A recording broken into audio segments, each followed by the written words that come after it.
Bonsoir à tous. Je vais vous parler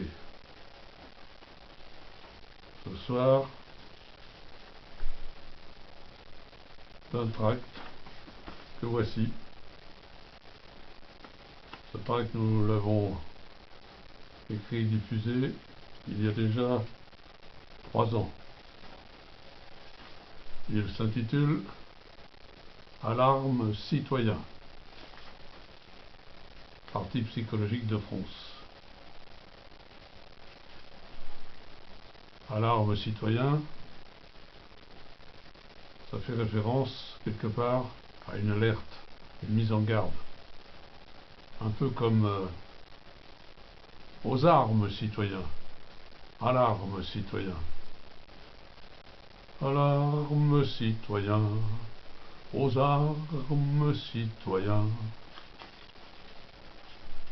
Je vais vous révéler le contenu de ce tract. Et à la fin, je vous chanterai quelques mesures d'une chanson improvisée. Alarme citoyen.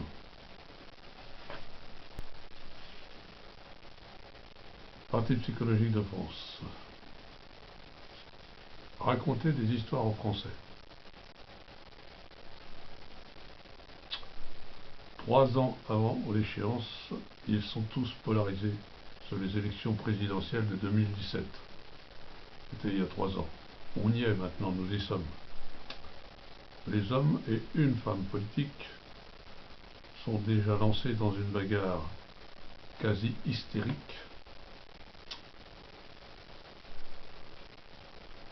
Les conseillers s'agitent, les équipes se mobilisent, les médias sont lâchés. Oyez, braves gens, le cirque politico-médiatique va recommencer. Que vont-ils raconter? Que vont-ils raconter de nouveau aux électeurs pour les séduire une fois de plus? Des beaux discours, à n'en pas douter, de grandes envolées républicaines et des promesses insensées. Exemple, le revenu universel dont on parle tant aujourd'hui.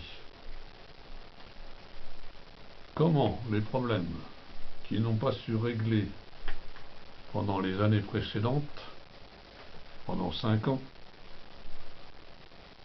pourraient-ils trouver leur solution aujourd'hui? Combien de rêves, combien d'illusions, combien d'espoirs déçus, une nouvelle fois. Tous ces jeux politiques sont stériles, ils n'apportent rien aux citoyens. Il est vraiment temps d'en changer. Urgent, nouveau paragraphe, urgent, il faut changer de paradigme. Pour Montesquieu, la démocratie reposait sur la vertu. Or celle-ci fait largement défaut à la classe politique. CF, DSK, Cahuzac, Pygmalion, Trierweiler, etc. Et depuis longtemps, la confiance est rompue. En seulement 2 années, François Hollande a réussi à faire l'unanimité contre lui. Aujourd'hui, il a jeté l'éponge. Du fait de ses inconséquences, inverser la courbe du chômage, la République exemplaire, la politique économique,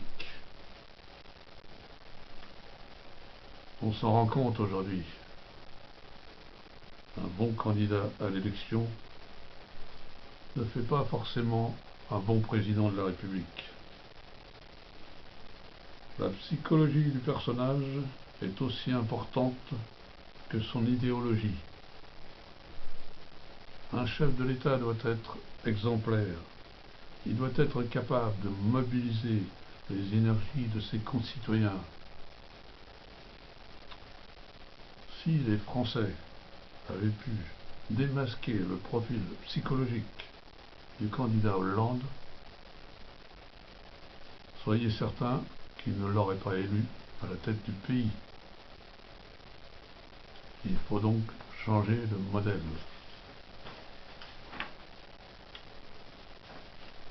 Nouveau paragraphe. Un nouveau modèle, psychologie et démocratie. Dans notre système, le pouvoir est confisqué. Le peuple n'est pas souverain, car les élites le tiennent à l'écart. Les Français sont infantilisés, alors qu'en Suisse, c'est tout le contraire. Nos voisins peuvent voter une foule de décisions grâce au référendum populaire. Sur 40 années, ils ont été consultés 453 fois par référendum. En France, à peine une vingtaine de fois. Il faut donc proposer d'autres méthodes.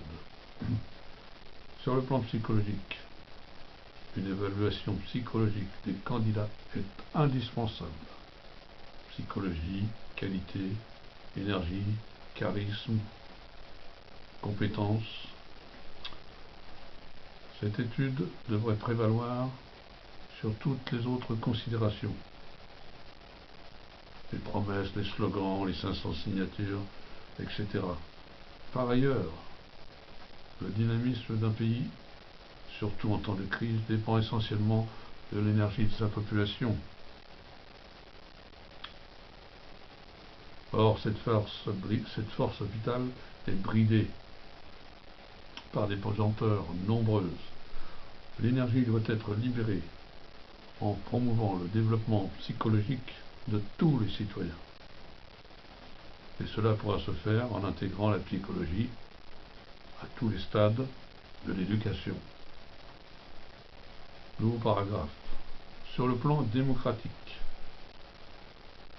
la France est un pays divisé, fragmenté, figé, qui se bloque, qui gaspille son énergie, son intelligence et son génie.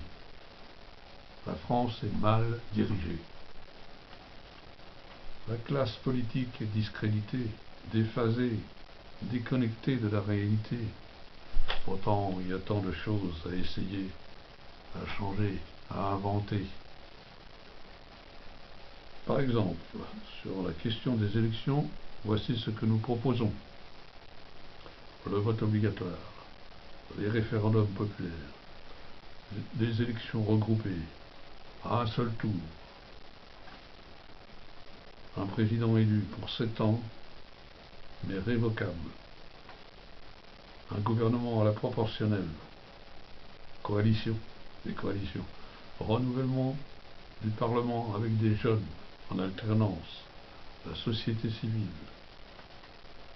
compression au maximum des dépenses électorales, réduction importante du nombre d'élus avec obligation de siéger et de rendre compte, non-cumul des mandats, remise en cause du rôle des partis politiques, etc.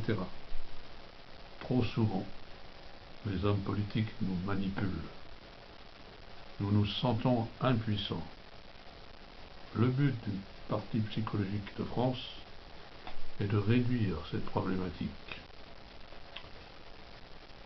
Nous devons faire un pas décisif vers le progrès psychologique. Voilà, mes amis.